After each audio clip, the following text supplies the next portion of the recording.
guys, ito ngayon magluluto ako ng munggo na may pata guys.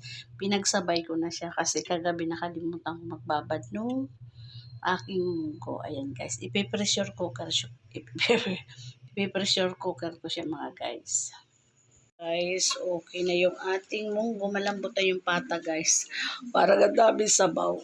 Tapos lalagay na natin to. Ayan. Lagyan natin siya ng patis. Lagyan natin ng patis. Tapos, kuha ko ng 4 cubes. Saka yung ating paminta. Pork.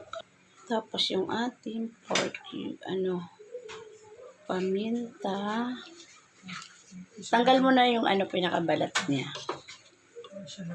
Saka yung pork cubes. At lalagyan ko ng salt.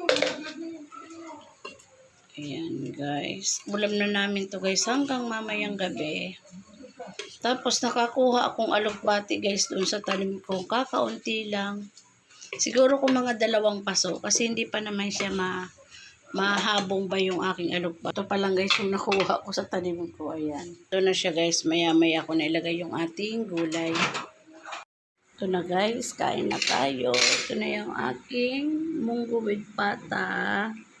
Ang aking munggo ngayon guys, masabaw. Ayan, kain po. Tamo guys, oh. Dilaw na kahapon, green pa yan. Ayan. Kain na tayo.